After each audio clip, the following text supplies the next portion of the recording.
Tertium Organum. P. de Ouspensky. El tercer canon del pensamiento. Una clave para los enigmas del mundo. Capítulo 18. La inteligencia y la vida. La vida y el conocimiento. El intelecto y las emociones. La emoción como instrumento del conocimiento. La evolución de las emociones desde el punto de vista del conocimiento. Las emociones puras e impuras. Las emociones personales y superpersonales. La eliminación del elemento personal como medio de aproximación al conocimiento verdadero. Sé como niños, benditos los puros de corazón. El valor de la moralidad desde el punto de vista del conocimiento. Los defectos del intelectualismo. Los acorazados como la culminación de la cultura intelectual. Los peligros del moralismo. El esteticismo moral. La religión y el arte como formas organizadas de conocimiento emocional. El conocimiento de Dios y el conocimiento de la belleza. El significado de la vida. Este es el tema eterno de las especulaciones humanas. Todos los sistemas filosóficos, todas las enseñanzas religiosas se empeñan en hallar y dar a los hombres una respuesta a esta pregunta. ¿Qué constituye el significado de la vida? Algunos dicen que el significado de la vida radica en que gocemos de ella mientras aguardamos el horror final de la muerte. Otros dicen que el significado de la vida consiste en nuestro mejoramiento personal y en crearnos un futuro mejor más allá de la tumba, o en vidas futuras. Un tercer grupo dice que el significado está en la aproximación al no ser. El cuarto grupo dice que el significado consiste en la perfección de la raza, en el ordenamiento de la vida sobre la tierra. El quinto grupo niega toda posibilidad de búsqueda de significado, etc. Todas estas explicaciones sufren un defecto. Todas tratan de hallar el significado de la vida fuera de esta, en el futuro de la humanidad o en la existencia problemática después de la muerte, o en la evolución del ego a través de largas reencarnaciones sucesivas. Siempre, en algo fuera de la vida presente del hombre. Pero, si en vez de especular, los hombres miraran simplemente dentro de ellos, verían que, en realidad, el significado de la vida no es, después de todo, tan oscuro. Consiste en el conocimiento. Toda la vida, mediante todos sus hechos, acontecimientos y accidentes, agitaciones y atracciones, nos conduce siempre hacia el conocimiento de algo. Toda la experiencia de la vida es conocimiento. La emoción más fuerte del hombre es anhelo por lo desconocido. Hasta en el amor, la atracción más fuerte a la que se sacrifica todo, es la atracción de lo desconocido, de lo nuevo. Curiosidad. El poeta y filósofo persa Al-Ghazali dice, la función suprema del alma del hombre es la percepción de la verdad. Al comienzo de este libro se reconocieron a como existentes la vida interior y el mundo exterior. El mundo es todo lo que existe. La función de la vida interior puede definirse como la comprensión de la existencia. El hombre comprende su existencia y la existencia del mundo del cual es parte. A su relación consigo mismo y con el mundo se la llama conocimiento. La ampliación y la profundización de la relación de uno mismo y el mundo es una ampliación del conocimiento. Todas las facultades mentales del hombre, todos los elementos de su vida interior, sensaciones, representaciones, conceptos, ideas, juicios, conclusiones, sentimientos, emociones, incluso la creación, son los instrumentos del conocimiento que poseemos.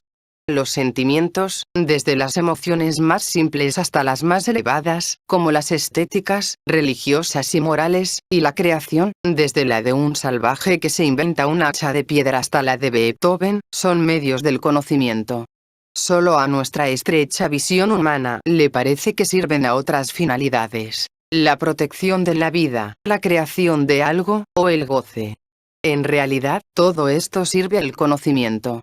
Los evolucionistas, los adherentes de Darwin, dirán que la lucha por la existencia y la selección de los más aptos crearon la mente y el sentimiento del hombre moderno, que la mente y el sentimiento sirven a la vida, protegen la vida de los individuos separados o de la especie y que, aparte de esto, en sí mismos, no tienen significado. A esto puede oponérsele el mismo argumento usado contra la idea de la mecanicidad del universo. A saber, si la inteligencia existe, entonces nada existe, excepto la inteligencia. La lucha por la existencia, y la sobrevivencia de los más aptos, si en verdad representan tal papel en la creación de la vida, tampoco son accidentes, sino productos de una inteligencia que no conocemos. Y, como todo lo demás, sirven al conocimiento. Pero nosotros no comprendemos, no vemos la presencia de la inteligencia en los fenómenos y las leyes de la naturaleza. Esto ocurre porque siempre nosotros no estudiamos el todo sino una parte, y no vemos el todo que deseamos estudiar. Pero estudiando el dedo meñique de un hombre, no podemos ver la inteligencia de ese hombre. Lo mismo se refiere a la naturaleza. Estudiamos siempre el meñique de la naturaleza.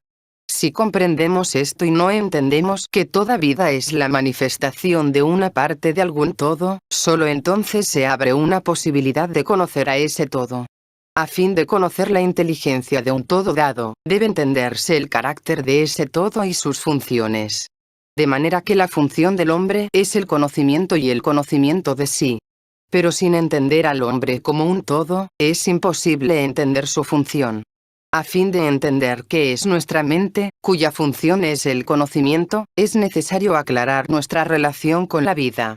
En el capítulo 10 intentamos, sobre la base de una analogía con el mundo de los seres bidimensionales imaginarios, definir a la vida como movimiento en una esfera superior en comparación con una esfera dada. Desde este punto de vista, toda vida separada es, por decirlo así, la manifestación en nuestra esfera de una parte de una de las inteligencias de otra esfera. Estas inteligencias parecen mirarnos por medio de las vidas que nosotros vemos.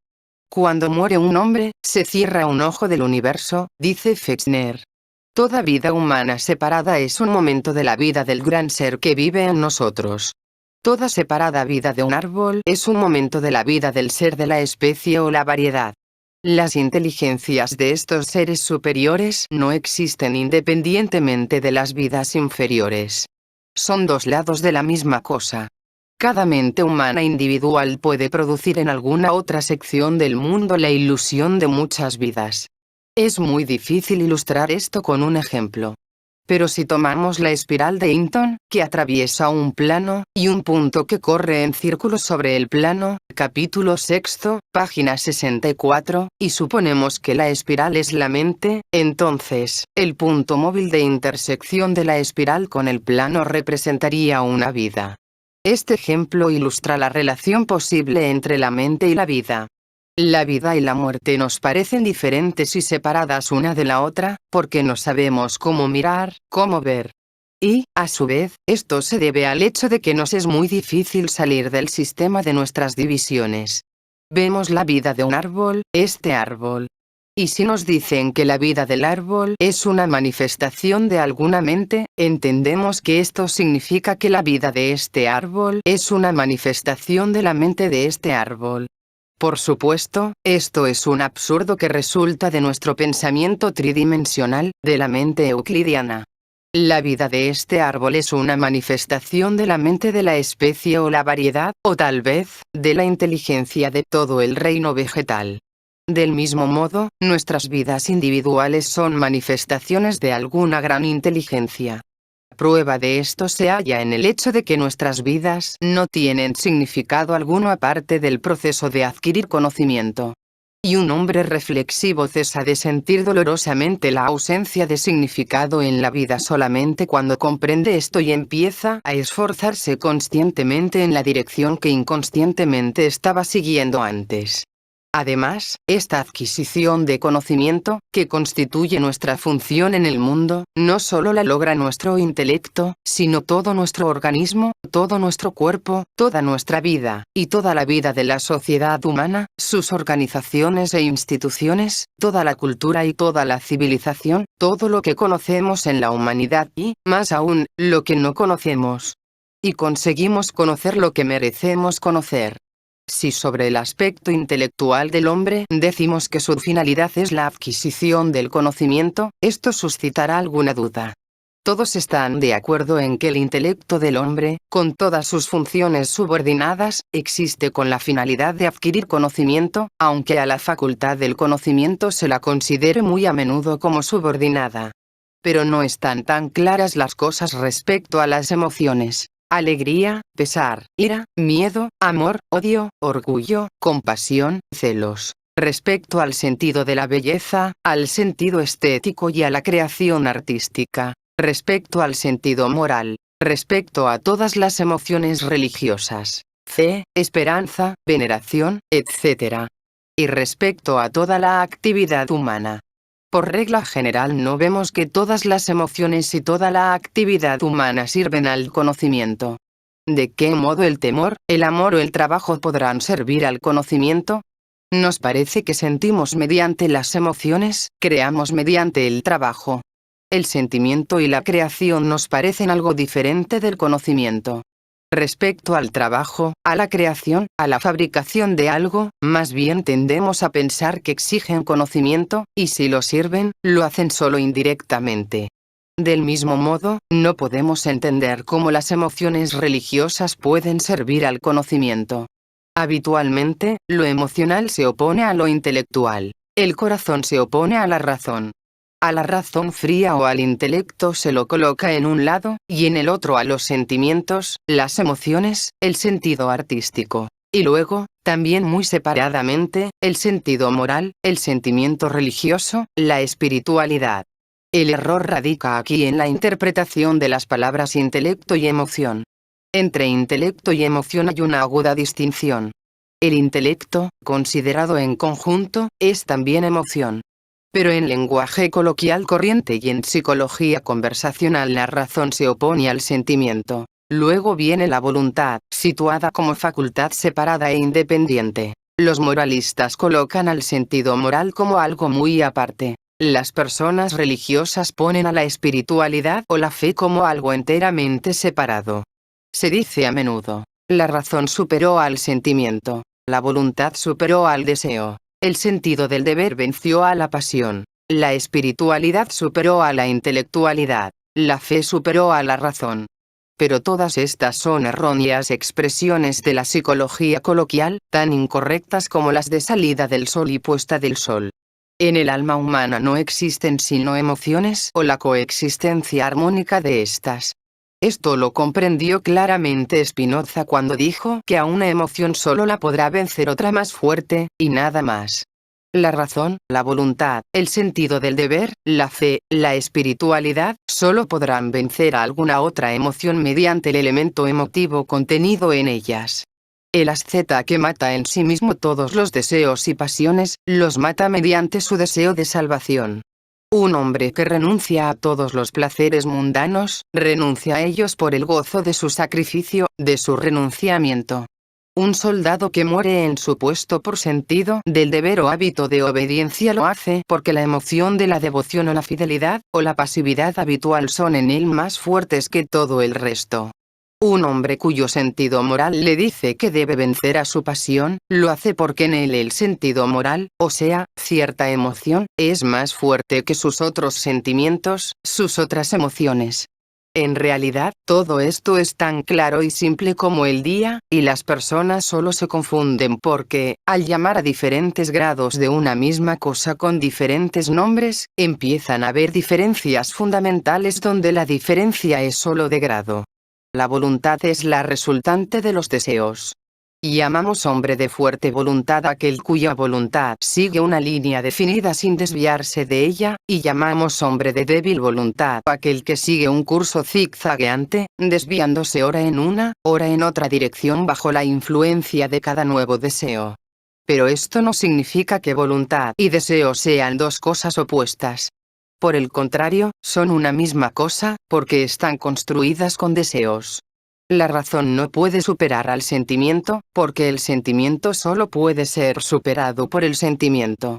La razón solo puede proporcionar pensamientos e imágenes que susciten sentimientos, y estos superar al sentimiento de ese momento dado. La espiritualidad no es algo opuesto a intelectualidad o emocionalidad. Es solo su vuelo más alto. La razón no tiene límites. La limitación es una característica que solo pertenece a la mente humana euclidiana, el intelecto separado de las emociones. ¿Qué es entonces la razón? La razón es el aspecto interior de la vida de todo ser dado. En el reino viviente de la tierra, en todos los animales inferiores al hombre, vemos una razón pasiva. Pero con la aparición de los conceptos, la razón se vuelve activa, y empieza a funcionar como intelecto, una parte de aquella. Un animal vive por las sensaciones y las emociones. En un animal, el intelecto está solo en estado embrional, como una emoción de curiosidad, el placer de conocer. En un hombre, el desarrollo de la razón consiste en el desarrollo del intelecto y en el correspondiente desarrollo de las emociones superiores, estéticas, religiosas, morales, que, a medida que evolucionan, se intelectualizan cada vez más. Asimismo, simultáneamente con esto, el intelecto se impregna de emocionalidad y cesa de ser frío. Así, la espiritualidad es la fusión del intelecto y de las emociones superiores. El intelecto se espiritualiza a partir de las emociones. Las emociones se espiritualizan a partir del intelecto. Las funciones de la razón no son limitadas, pero el intelecto humano no se eleva a menudo hasta su forma suprema. Al mismo tiempo, sería asimismo incorrecto decir que la suprema forma humana del conocimiento no será más intelectual, sino algo diferente. Solo esta razón superior está enteramente libre de conceptos lógicos y de la esfera euclidiana. Mucho de esto oiremos del lado de la matemática, que realmente trascendió el dominio de la lógica hace tiempo. Pero la trascendió con la ayuda del intelecto. La nueva percepción crece en el suelo del intelecto y de las emociones superiores, pero no es creada por ellos. Un árbol crece de la tierra, pero no es creado por la tierra. Se necesita una semilla. Esta semilla puede estar en el alma o no. Cuando está allí, se la puede hacer brotar o ahogar. Cuando no está allí, nada más podrá tener lugar. Y un alma, si se la puede llamar alma, despojada de esta semilla, o sea, incapaz de sentir y reflejar el mundo de lo milagroso, nunca producirá un tallo vivo, sino que siempre reflejará solamente al mundo fenoménico. En la actual etapa de su desarrollo, si bien el hombre aprende a conocer muchas cosas por medio del intelecto, también conoce muchas cosas a través de las emociones. Las emociones de ningún modo son instrumentos del sentimiento por el sentimiento. Todas ellas son instrumentos del conocimiento. Mediante cada emoción, el hombre aprende a conocer algo que no puede conocer sin su ayuda, algo que no puede conocer por ninguna otra emoción ni por ningún esfuerzo del intelecto. Si consideramos a la naturaleza emocional del hombre como de por sí limitada, como sirviendo a la vida sin servir al conocimiento, nunca entenderemos su contenido y significación verdaderos. Las emociones sirven al conocimiento. Hay cosas y relaciones que solo pueden conocerse emocionalmente y solo a través de una emoción dada. Para entender la psicología del juego, es necesario sentir las emociones de un jugador. Para entender la psicología de la caza, es necesario sentir las emociones del cazador. La psicología de un hombre enamorado es incomprensible para un hombre que es indiferente. El estado mental de Arquímedes cuando salió a los saltos de su baño es incomprensible para el ciudadano apacible que lo juzga un loco. Los sentimientos de un viajero que respira el aire de mar y contempla su vasta extensión, son incomprensibles para un hombre contento con su vida sedentaria. Los sentimientos de un creyente son incomprensibles para un incrédulo, y los de un incrédulo son incomprensibles para un creyente. La razón de por qué los hombres se entienden tan poco entre ellos es que viven siempre por emociones diferentes. Y solo se entienden entre ellos cuando llegan a experimentar simultáneamente emociones idénticas. La sabiduría popular conoce bien este hecho. El ahito no entiende al hambriento, dice. Un ebrio no es compañero de un sobrio, cada oveja con su pareja. En esta comprensión mutua, o en la ilusión de una comprensión mutua, de estar inmersos en emociones similares, radica uno de los principales encantos del amor. Guy de Maupassant expresó esto muy bien en su breve drama Soledad. En esta misma ilusión radica el secreto del poder del alcohol sobre las almas humanas, porque el alcohol produce la ilusión de la comunión de las almas y estimula simultáneamente la fantasía en dos o más personas. Las emociones son las ventanas de vidrios de colores del alma, ventanas de colores a través de las cuales el alma mira al mundo. Cada una de estas ventanas ayuda a descubrir ciertos colores en el objeto que se examina, pero al mismo tiempo ocultan los contrastantes. En consecuencia, es muy correcta la expresión de que una iluminación emocional unilateral nunca podrá dar una idea correcta de un objeto. Nada nos da una idea tan clara de las cosas como las emociones, y nada nos engaña tanto como las emociones. Cada emoción tiene su propia finalidad de existencia. Pero el valor cognoscitivo de las emociones es diferente. Hay emociones que son necesarias, importantes, indispensables para una vida de conocimiento, y hay emociones que estorban más que ayudan a la comprensión. Teóricamente, todas las emociones sirven al conocimiento. Todas las emociones surgen como una consecuencia de la cognición de una u otra cosa. Tomemos una de las emociones más elementales, digamos, la emoción del temor. Indudablemente, hay relaciones que pueden conocerse solo a través del temor. Un hombre que nunca experimentó temor jamás experimentará muchas cosas en la vida y en la naturaleza. No entenderá muchos de los principales motivos de la vida de la humanidad. ¿Qué otra cosa sino el temor al hambre y al frío fuerza a la mayoría de los hombres a trabajar? Ese hombre no logrará entender muchas relaciones del reino animal. Por ejemplo, nunca entenderá la esencia de la relación de los mamíferos con los reptiles. Una víbora suscita un sentimiento de repulsión y miedo en todos los mamíferos. A través de esta repulsión y este miedo, un mamífero aprende a conocer la naturaleza de la víbora y la relación de esa naturaleza con la suya, y el conocimiento que de esta manera obtiene es muy correcto, pero estrictamente personal, solo desde su propio punto de vista. Lo que el intelecto solo puede conocer es lo que la víbora es en sí, no en el sentido filosófico de una cosa en sí, sino simplemente desde el punto de vista de la zoología, y no desde el punto de vista de un hombre o de un animal al que la víbora picó o puede picar. Las emociones se conectan con los diferentes yoes de nuestra vida mental. Una emoción de apariencia exactamente la misma a primera vista, puede conectarse con yoes pequeñísimos o con yoes grandísimos.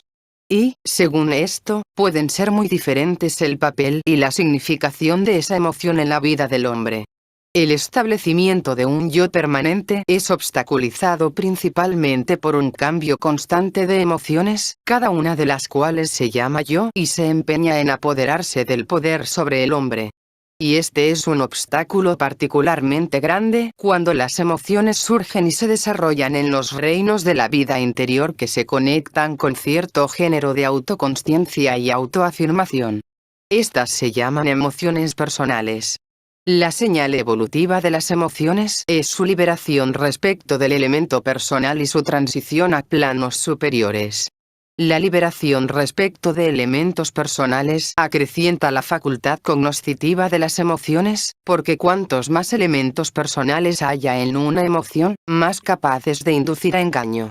Una emoción personal es siempre parcial, siempre injusta, aunque más no sea en razón de que se opone a todo lo demás. De esta manera, la facultad cognoscitiva de una emoción es proporcionalmente mayor cuando una emoción dada contiene menos elemento personal, o sea, cuando hay una más fuerte comprensión de que la emoción dada no es el yo. Al estudiar el espacio y sus leyes, ya hemos visto que la evolución del conocimiento consiste en un retiro gradual de uno mismo. Hinton expresa esto muy bien. Dice todo el tiempo que, solo retirándonos, empezamos a entender al mundo como es. Todo el sistema de ejercicios mentales con cubos multicolores, elaborado por Hinton, apunta a instruir a la consciencia para que no mire las cosas desde un punto de vista pseudo-personal. Cuando estudiamos un bloque de cubos, digamos, un cubo compuesto por 27 cubos más pequeños, en primer lugar, lo captamos partiendo de un cubo particular, y aprehendiendo cómo se presentan los demás con respecto a aquel. captamos al bloque con respecto a este eje, de modo que podemos concebir mentalmente la disposición de cada cubo como se presenta considerado desde un punto de vista. Luego, suponemos que estamos en otro cubo en el extremo de otro eje. Y, mirando desde este eje, captamos los aspectos de todos los cubos, etc. De este modo, obtenemos un conocimiento del bloque de cubos. Ahora bien, para obtener un conocimiento de la humanidad, se lo obtiene actuando con respecto al punto de vista de cada individuo. Un egotista puede compararse con un hombre que conoce al cubo solo desde un punto de vista. Quienes se sienten superficialmente con gran cantidad de personas, se parecen a quienes captan una ligera familiarización con un bloque de cubos desde muchos puntos de vista. Los que tienen algunos apegos profundos, se parecen a los que los conocen bien desde uno o dos puntos de vista. Y, después de todo, tal vez la diferencia entre los buenos y el resto de nosotros radique en que los primeros se den cuenta. Fuera de ellos, hay algo que los atrae hacia aquello, lo cual ellos lo ven mientras que nosotros no. Tal como está mal con respecto a uno mismo el evaluarlo todo desde el punto de vista de una sola emoción, oponiéndola a todo el resto, así está mal respecto del mundo y de la gente al evaluarlo todo desde el punto de vista de algún yo accidental nuestro, oponiendo el yo de un momento dado a todo el resto. De manera que el problema del conocimiento emocional correcto es sentir respecto de la gente y del mundo desde un punto de vista distinto del personal. Y cuanto más vasto sea el círculo para el que una persona dada sienta, más profundo será el conocimiento que sus emociones darán. Pero no todas las emociones son capaces, en igual medida, de liberarse de los elementos personales. Hay emociones que por su naturaleza misma dividen, extrañan, alienan, hacen que el hombre se sienta alguien aparte, separado. Tales emociones son el odio, el temor, los celos, el orgullo, la envidia. Estas son emociones de orden material, que nos hacen creer en la materia. Y hay emociones que unen, juntan, hacen que un hombre se sienta parte de alguna totalidad vasta. Tales emociones son el amor, la simpatía, la amistad, la compasión, el amor por el propio país, el amor por la naturaleza, el amor por la humanidad. Estas emociones conducen al hombre fuera del mundo material y le muestran la verdad del mundo de la fantasía. Las emociones del segundo orden se liberan con más facilidad de los elementos personales que las emociones del primer orden. Aunque al mismo tiempo puede existir un orgullo enteramente impersonal, orgullo por algún acto heroico cumplido por otro hombre. Incluso, puede existir una envidia impersonal, cuando envidiamos a un hombre que se venció a sí mismo, que venció su personal deseo de vivir, se sacrificó por algo que todo el mundo considera recto y justo, pero que los demás no se pueden poner a realizar, que ni siquiera se atreven a pensar por debilidad, por apego a la vida. Puede haber un odio impersonal, odio a la injusticia, a la violencia, odio a la necedad, a la estupidez. Aversión a la inmundicia, a la hipocresía. Indudablemente, estos sentimientos elevan y purifican el alma del hombre y lo elevan para que vea cosas que de otro modo no vería. Cristo no fue manso ni suave cuando desalojó del templo a los cambistas o expresó su opinión acerca de los fariseos. Y hay casos en los que la mansedumbre y la suavidad no son una virtud. Las emociones de amor, simpatía, piedad, se transforman muy fácilmente en sentimentalismo, en debilidad. Y, de esta forma, sirven naturalmente solo a la ausencia de conocimiento, o sea, a la materia. La dificultad de dividir las emociones en categorías la acrecienta el hecho de que todas las emociones del orden superior, sin excepción, solo pueden ser personales, y entonces su efecto no es diferente del de la otra categoría. Existe una división de las emociones en puras e impuras. Todos conocemos esto, todos usamos estas palabras, pero entendemos muy poco lo que esto significa. En realidad, ¿qué significa puro o impuro en relación con el sentimiento? La moralidad corriente divide a las emociones, a priori, en puras e impuras, según los rasgos externos, tal como Noé dividió a los animales en su arca. Además, todos los deseos carnales se relegan a la categoría de lo impuro. Sin embargo, en realidad, los deseos carnales son, por supuesto, tan puros como todo lo demás en la naturaleza.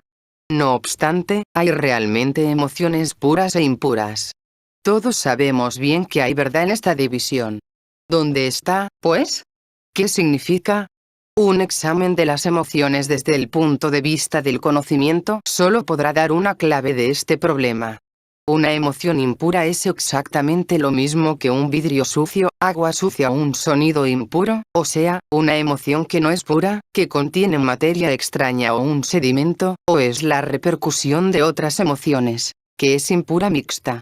Una emoción impura da un conocimiento oscuro, no puro, tal como un vidrio sucio da una imagen confusa. Una emoción pura da una imagen clara y pura del conocimiento que se proyecta a transmitir. Esta es la única solución posible del problema. El obstáculo principal que nos impide llegar a esta solución es la habitual tendencia moral que dividió a las emociones, a priori, en morales e inmorales. Pero si, por un momento, tratamos de desechar el habitual sistema moral, veremos que la cuestión es mucho más sencilla, que no hay emociones impuras en su naturaleza, y que cada emoción puede ser pura o impura según contenga una mezcla de otras emociones o no. Puede existir sensualidad pura, la sensualidad del cantar de los cantares, que se transforma en la sensación de la vida cósmica y nos permite oír el acompasado latido de la naturaleza. Y puede existir sensualidad, mezclada con otras emociones, buenas o malas desde el punto de vista moral, pero que igualmente tornan turbulenta la sensualidad. Puede existir simpatía pura, y simpatía mezclada con cálculo para recibir algo a cambio de la nuestra. Puede existir el deseo puro de conocer, una sed de conocimiento por el conocimiento mismo, y puede existir una búsqueda de conocimiento inducida por consideraciones de beneficio y ganancia que han de derivar de este conocimiento. En sus manifestaciones externas, las emociones puras e impuras pueden diferir muy poco. Todos los hombres pueden jugar ajedrez y parecerse mucho en su conducta externa, pero uno puede ser impulsado por la ambición, el deseo de victoria, y estará lleno de diferentes sentimientos desagradables hacia su oponente. Aprensión, envidia por un movimiento inteligente, disgusto, celos, animosidad o goce anticipado por su triunfo. Pero el otro puede simplemente tratar de resolver el complicado problema matemático que se le presenta, sin pensar para nada en su rival.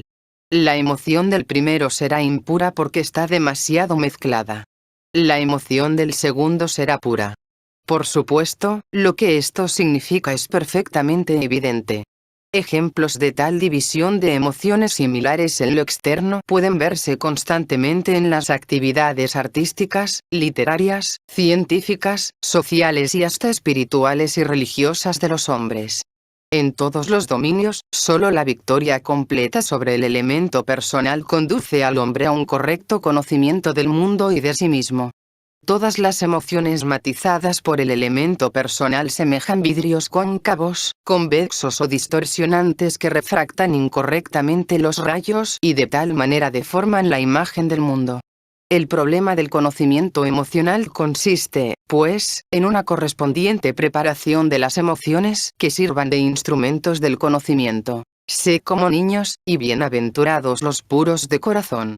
Estas palabras de los evangelios hablan, primero de todo, acerca de la purificación de las emociones.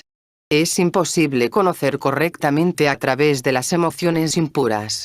En consecuencia, en bien de un conocimiento correcto del mundo y de uno mismo, debe proseguir en el hombre el trabajo de purificación y elevación de las emociones. Esto último nos aporta una visión totalmente nueva de la moralidad. La moralidad, cuyo objetivo consiste precisamente en establecer un sistema de correcta relación con las emociones y en ayudar a su purificación y elevación, cesa de ser a nuestros ojos un ejercicio tedioso y autónomo de la virtud. La moralidad es una forma de la estética. Lo que no es moral primero de todo no es estético, porque no está coordinado, no es armónico. Vemos toda la enorme significación que la moralidad puede tener en nuestra vida. Vemos la significación que la moralidad tiene para el conocimiento porque hay emociones a través de las cuales obtenemos conocimiento, y hay emociones por las que somos llevados al extravío. Si en realidad la moralidad puede ayudarnos a discriminar entre ellas, entonces su valor es indiscutible precisamente desde el punto de vista del conocimiento. La psicología de nuestro lenguaje coloquial sabe muy bien que la maldad, el odio, la ira, ciegan a un hombre, oscurecen su razón. Sabe que el temor lo enloquece, etc. Pero también sabemos que toda emoción puede servir al conocimiento y a la ausencia del conocimiento.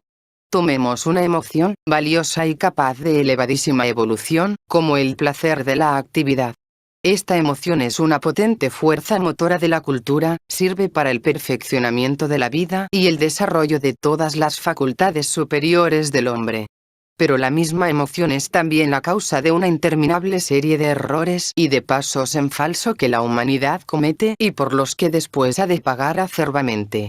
En la excitación de la actividad, el hombre tiende fácilmente a olvidar el objeto por el que empezó a actuar, a confundir a la actividad misma con el objeto, y con el fin de preservar la actividad, a sacrificar el objeto. En especial, esto se puede ver claramente en la actividad de varias tendencias religiosas. Un hombre, tras ponerse en marcha en una dirección, sin notarlo, se vuelve en la dirección contraria y, muy a menudo, avanza hacia el abismo pensando que está escalando las alturas. Nada es más contradictorio, más paradójico que un hombre absorto en la actividad. Estamos tan acostumbrados al hombre que sus extraordinarias perversiones no nos sorprenden como extrañas. Violencia en nombre de la libertad. Violencia en nombre del amor. Predica del cristianismo con espada en mano. Los patíbulos de la Inquisición para la gloria de un Dios de misericordia. La opresión de la libertad de pensamiento y palabra por parte de los ministros de la religión. Todos estos son cabales absurdos de los que solo los hombres son capaces. Entender correctamente a la moralidad, no como ésta es sino como debería ser, podría salvarnos, en gran medida, de tales perversiones del pensamiento. En conjunto, hay poquísima moralidad en nuestra vida. La cultura europea siguió la senda del desarrollo intelectual. El intelecto inventó y organizó sin pensar en el significado moral de su actividad, y esto condujo al resultado de que la culminación de la cultura europea es el acorazado. Muchas personas piensan de este modo, y debido a esto asumen una actitud negativa hacia toda la cultura. Pero esto es también injusto. Además del acorazado, el pensamiento europeo produjo mucho que es útil y valioso, mucho que hace más cómoda la vida. La elaboración de principios de libertad y justicia. La abolición de la esclavitud, aunque nominal. En muchas esferas, la victoria sobre la naturaleza hostil. Medios para diseminar el pensamiento, la prensa. Los milagros de la medicina y la cirugía modernas. Todos estos son indudablemente logros reales y deben tomarse en consideración.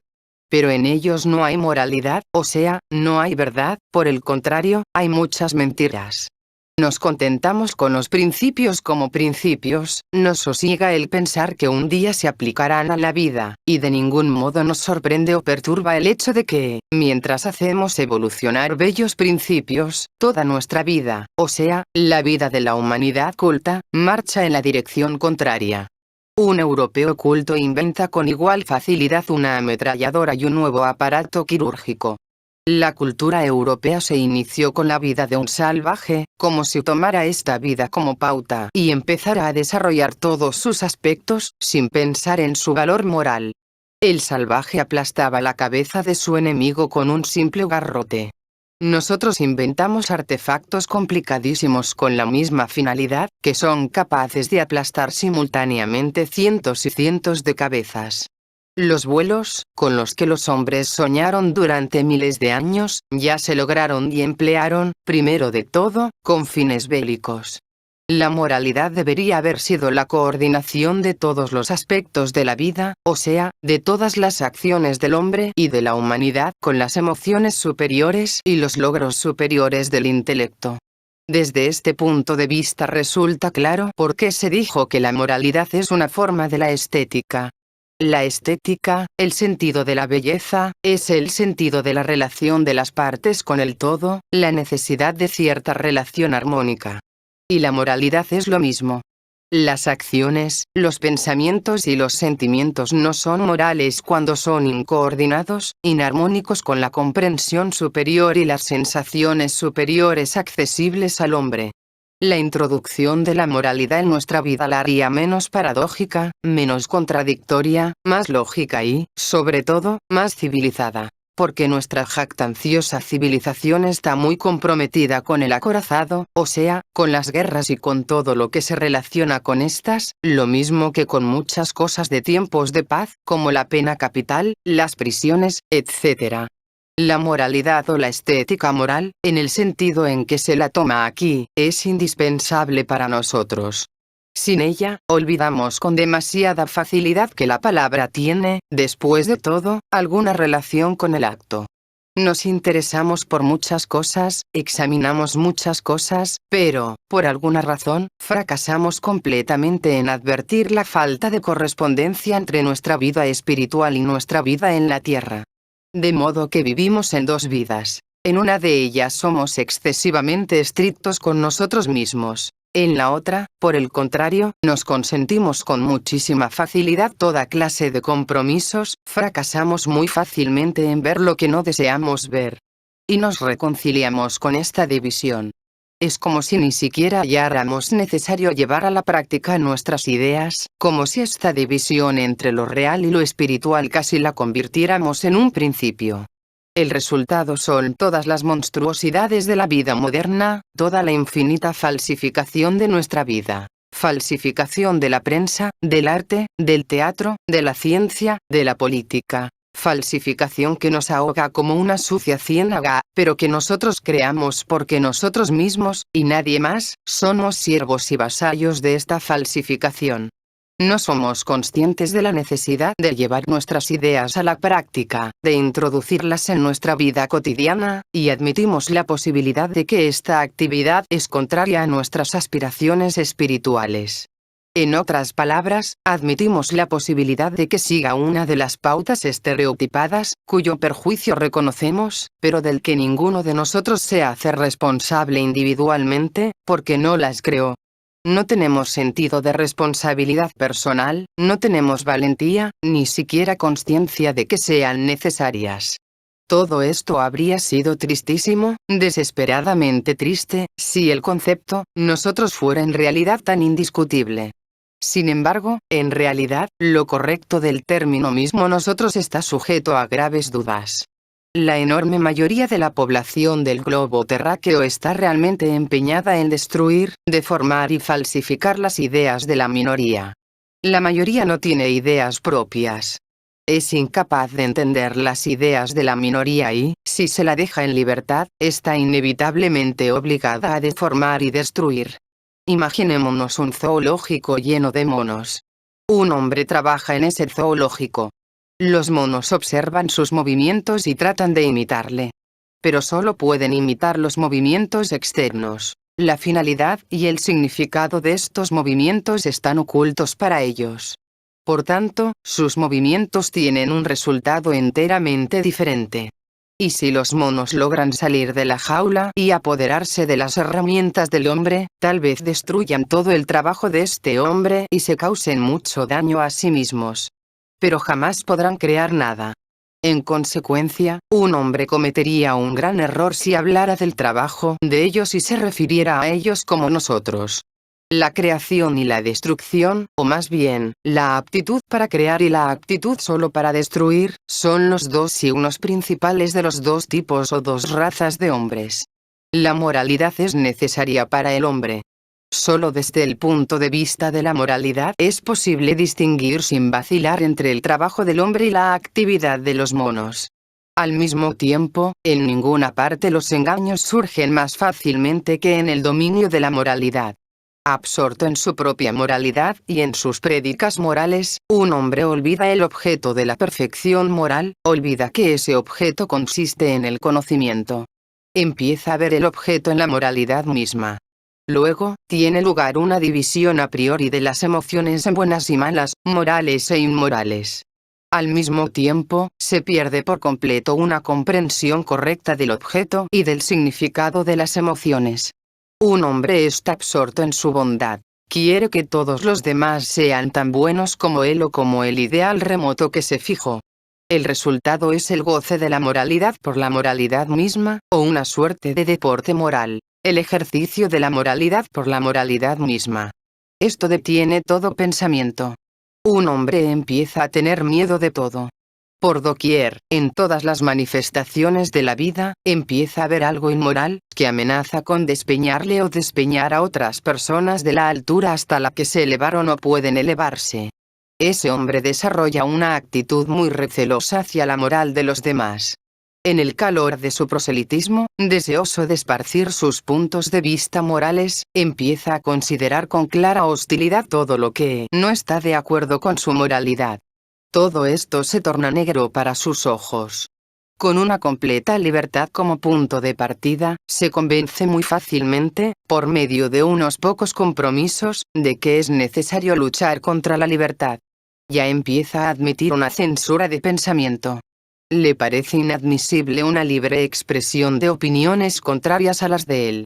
Todo esto puede efectuarse con las mejores intenciones, pero todos sabemos muy bien a dónde lleva esto. No hay tiranía más feroz que la de la moralidad. A ella se lo sacrifica todo.